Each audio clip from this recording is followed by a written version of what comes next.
The moment I pulled into my driveway and saw my workshop doors wide open, I felt something tighten in my chest. Not fear, not confusion, just that quiet, slow-burning kind of rage that comes when you've been pushed 1 inch too far. Parked right inside my shop, in the exact center like it belonged there, was a spotless white Lexus SUV. And yeah, the vanity plate read HOA 1. So I didn't need 3 guesses. It was Patricia again. I didn't say a word, didn't stomp around, just walked calmly to my toolbox, slipped on my welding gloves like it was any other Tuesday, and reached for the torch. If she wanted to mess with my space, fine, but this time, she wasn't getting a warning. She was getting a lesson. Now, before you think I'm some kind of lunatic, let me give you a bit of context. My name's Clay Jensen. I've been a professional metalworker for over 15 years. 2 years ago, I finally scraped together enough savings to build my dream workshop out back behind my house in Willow Bend, a quiet, tree-lined neighborhood with a decent HOA and the usual mix of nosy dog walkers and weekend barbecue warriors. My shop was fully legal, with permits, approved architectural plans, even cedar siding to match the neighborhood aesthetic. Built it with my own 2 hands. But then came Patricia Kincaid, new HOA president, real estate agent on the side, and a full-time micromanaging tyrant. The kind of woman who measures her lawn with a level and writes strongly worded emails about holiday wreath sizes.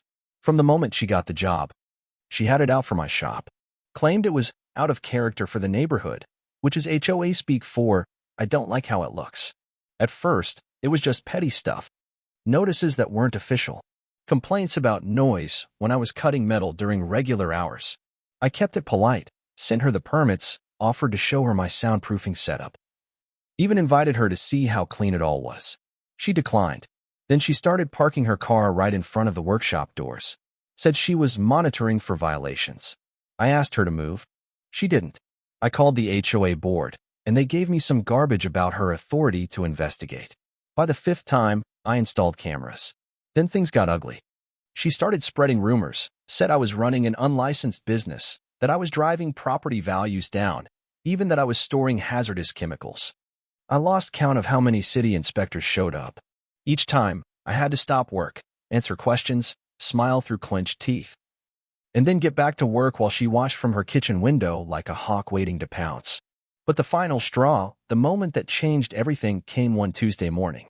I'd just come back from a supply run, coffee in hand, and there it was, my workshop wide open. Patricia's Lexus parked inside. Not in front of it. Inside. She'd somehow gotten a key. Later, I figured out her sister worked for the property management company. She must have made a copy. On her dashboard was a laminated note that read, "This area is being reviewed as communal HOA property. Vehicle parked pending decision." I stared at it for a long time. Then I took photos from every angle, got clear shots of the license plate, the note, even the tire tracks. Sent it all to my lawyer. He said what I already knew. This was trespassing and probably breaking and entering.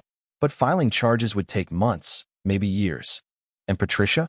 She'd likely walk away with a slap on the wrist. So I chose a different path. If she wanted to pretend my workshop was community property, then I'd treat it like it needed to be secured from intruders.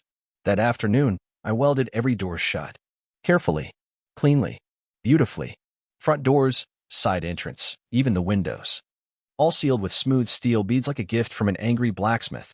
Left a couple small vents, because I'm not a monster. But otherwise, it was a vault. Her Lexus? Locked inside like a rich woman's tomb. I posted the security footage to the neighborhood Facebook group. No rant, no profanity. Just a calm explanation that I'd secured my private property and would be out of town for 2 weeks. Then I mailed a certified letter to the HOA board detailing Patricia's trespassing, and turned on the sprinkler system, knowing full well the mist would reach inside those vents. Then I got on a plane to Belize. The beach was perfect. The internet, spotty, thankfully. But every time I did check my messages, I had a new update from my neighbor Josh, who lives 2 doors down and basically watched the whole circus unfold. Apparently, Patricia panicked. First, she tried to claim I had vandalized her property. The police came. But once they saw the footage and read the note, they told her in no uncertain terms that she was the trespasser. And since I hadn't damaged her car, only my own doors, there wasn't much they could do. She asked them to break it open. They said no. She went to the HOA board, demanded they hire a crew to cut her car free. but the board wasn't buying it anymore. One of the members, Carl, an ex-contractor, pointed out she'd acted without board approval and potentially exposed them to legal risk. The vote was 5-1 against her. The one vote in her favor? Sandra, her bestie. Of course, by day 3, the story hit the local news. HOA chair trapped by her own power trip, they called it. Neighbors gave interviews. Even a few city officials weighed in. Social media had a field day.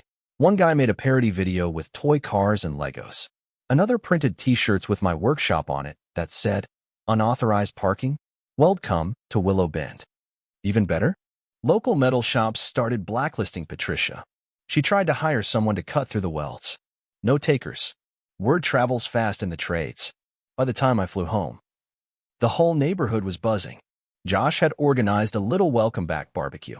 So when I pulled into my driveway, half the block was their coolers, lawn chairs, and phones out, waiting to see what would happen next. I walked up to the shop, flipped on the torch, and slowly began slicing through the welds. Took my time, enjoying the rhythm, feeling the heat on my gloves and the cool breeze on my back. When I finally cracked open those doors, Patricia's Lexus sat there like a prop from a forgotten museum exhibit. Fogged up windows, dust on the hood, a faint smell of mildew wafting out. She rushed up, keys in hand, shoved past me without a word. Tried to start the engine. Nothing. Dead battery. Probably from her leaving the lights on that first day. She had to borrow jumper cables from Josh, no less, while everyone watched in polite silence. Even Sandra looked like she was trying not to laugh. The next HOA meeting was awkward. They held a formal vote of no confidence. Patricia was booted from the board, effective immediately. Her resignation letter was curt and bitter. By the end of the week, a for sale sign was up in her yard. I heard she took a loss on the house, too. The kicker? Her legal fees from trying to sue me hit over $18,000. Add the damage to her car, broken window, mildew cleanup, dead battery, it was another few grand. Meanwhile, my trip to Belize? Covered almost entirely by the increase in custom orders from folks who saw my workshop on the news. I added a final touch before she moved out. A steel sign on my shop door that reads, "Private Studio. Unauthorized parking will be professionally secured." The new HOA board approved it unanimously. The couple who moved into Patricia's old place? Young, friendly, into gardening. Commissioned a metal trellis for me their first week. The whole vibe of the neighborhood has shifted. Less fear, more neighborly. My shop? Still my sanctuary, only now it's got reinforced doors, smarter cameras, and a permanent place in Willow Bend lore. And every time I catch someone slowing down to look at the place or point it out to their kids, I smile. Not because I got revenge, but because sometimes, when people push too hard, they forget that some of us know how to push back, with precision and a welding torch. So now I'm curious, if you were in my shoes, would you have done the same? Or do you think I took it too far? Drop your thoughts in the comments below, because I really want to hear what side you're on. And hey, if you've ever dealt with a power-drunk HOA, you're not alone. Hit that like button, share your story, and don't forget to subscribe. You never know when the next saga will start right in someone's backyard.